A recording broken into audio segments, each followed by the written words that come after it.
of the things I was talking about is a void and not maybe filling that void. And we have to take ownership in that individually, right? So some of the things that we look at in society as we try to fill a void is another person, right? Or a thing. And a lot of times it's not lined up with us, but we say, hey, we're good. But it's important to make sure all things are lined up with you. Period. Why? Because when they are, it helps you grow, but it helps the people and things near you grow as well. I think I had a conversation. I know I was talking to my brother and some other folks, man, about verses, men versus women, kids versus adults, politics, North versus South. It's all everything is kind of mostly everything is kind of lined up in the verses. But sometimes what you're versing against is perfect if you don't verse against it. Because that right there, if we feed, remember I just said about our space, what we invite into our space and what we allow and what we select, we have to base that on how we were conditioned to believe that thing should be in our space. What caused us to think, man, you know what? I need this. Why? Well, because my mama said it. My dad told me this was the right thing. And I just go with that because they were my trusted agent. And I know they wouldn't tell me anything wrong. Not saying it's wrong. You remember when I said turn the doorknob? Not saying it's wrong, but it could be wrong for you. Period. But what will we do? And that's one of the things I want to talk about right here is, and I call it the loop cycle. And it's in the taboo topics inside the book. The loop cycle. Meaning we'll keep doing the same thing, we'll keep passing the same thing on, and then we do trial and error throughout it, knowing we can't do it. Knowing we're going to get too old to try to keep it and maintain it. All right. That's why we have a lot of folks that once they get of age, and I mean of age, not to put their energy on things anymore, because it's not worth their time, you see, that could have been done way earlier. But we wanted to fit into our social eco groups. We wanted not to let people down, right? I don't want to let my cousin down, or I want to be invited to the party, or I want people to see me as, yep, I am a sheep. I am following the instructions that I was conditioned to follow. On cue. Automatically, without question. Without debate. I'm doing it. Okay, well, come on over. Let's have some fun, right? And part of that is, and I want everybody to understand this, listen, you should be relaxed right now. Like 100%, I'm totally relaxed because I chose to have say so. And once you have say so, don't let anybody, no matter what that title is or how much time, this is a kicker, that you've invested in them or that thing, keep you from having say so about your life, right? And one of the cool things is as we do this loop in life, this continuous loop, right? We forget that our life is valuable. So what do? Sacrifice. Man, let me tell you, let me say this, right? Wanting somebody to remember you when you're dead because you sacrificed and gave everything about you and you neglected your life, that's hopeful thinking. Because you might not have been that important to them. And how do they show you were important? They show up to your funeral. And guess what they're doing? While they're in here, they're thinking about their grocery list. And when they leave, oh, you should have came and saw what? Saw what? You saw a person die. But do we feel good enough to know that we did everything for that person so they can be happy? Or were we existing because that person sacrificed? That's important. That's what the bubble says. Just think about what you do, right? In a manner of your space should always be good. If your space is always good, and you don't care about anything outside of it, it's going to be good too. Because guess what? If it's not, it's going to remove itself from your space automatically. Because if it's not good, it searches out things that are not good because it communicates well with that. If it's good, it communicates great with good. So do not, well, I can't say do and don't do, but consider not giving your energy to things that you know is not good.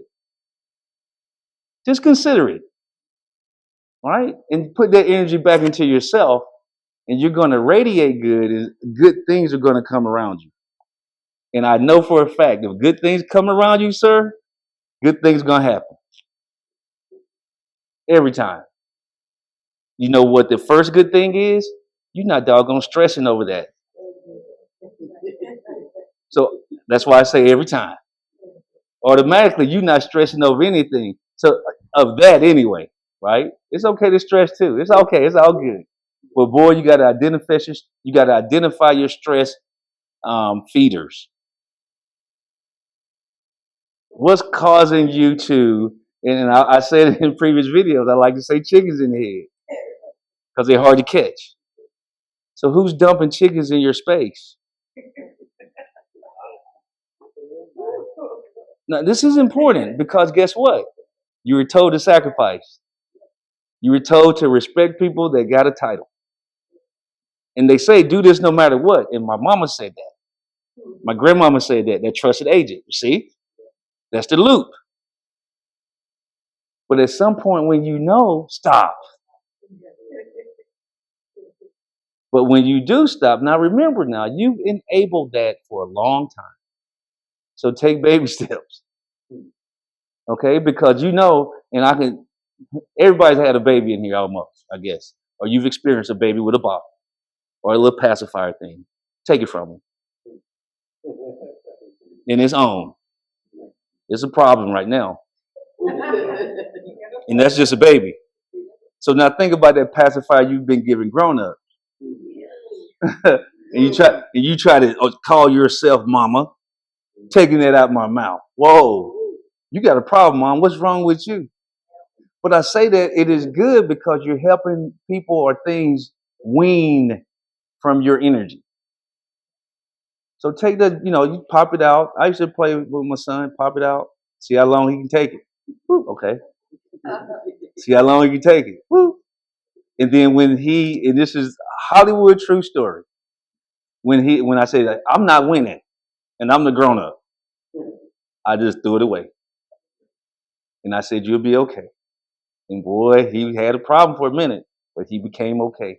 I'm talking got sick. I can't make this up, man.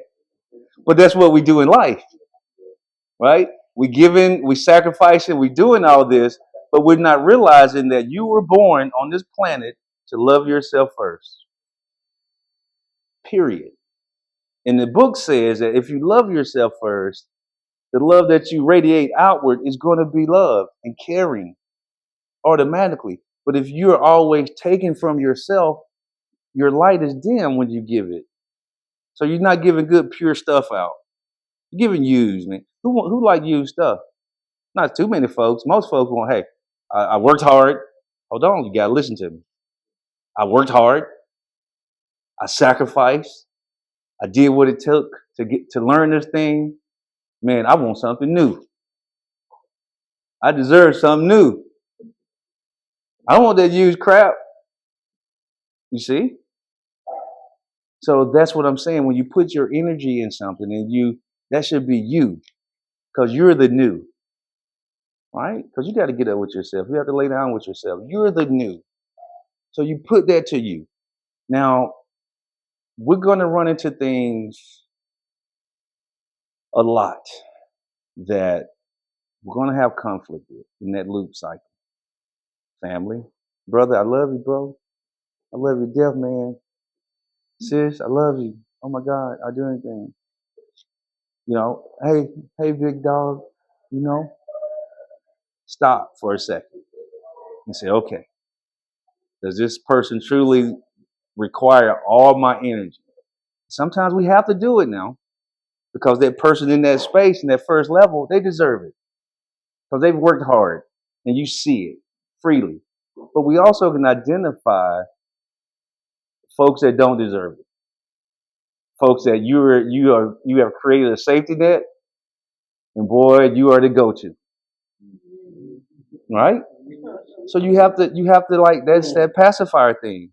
You have to like pull it sometimes, you know. And then if just like my son, man, hey, if you can't get it, you gotta toss it. You tried. You try to take the baby steps. It's okay. And I'm not getting off the topic, but life is not perfect. People are not perfect. Things are not perfect. So stop holding them to that standard right now. Stop. I can say that. Stop holding people to a perfect standard. People hold relationships. Oh, it should be like this and perfect. Man, no. My brother should be like this. Oh, no, he has his own life. This thing should be like that. No, just stop putting lists and labels on things and experience it as it is. You're going to find yourself less likely to have a checklist and hold them accountable to that. And now, I don't know, you guys, most people don't know they've been held accountable to a checklist. But we have an attitude because they're not achieving the checklist. All right? That's crazy, man. Hey, I'm just saying that's that communication thing. That's that one. But if you know people are not perfect and people got their own lives going on, why would we hold them to a checklist that we don't even know what the checklist requires? Because 9 times out of 10, we got that checklist from TV or a cousin or our mama or our daddy, right? Yeah, 100%. Or what we think and we hadn't done research on ourselves, we just dump it. Here, now doggone it, I'm holding you accountable for this. And I guarantee you, if you said, hey, I'm show them the list, they're like, whoa, hold up. I didn't sign up for that. I can do these 2 things. That's about it. Is that okay? Okay, that's cool. Got it. But a lot of times it's a silent checklist.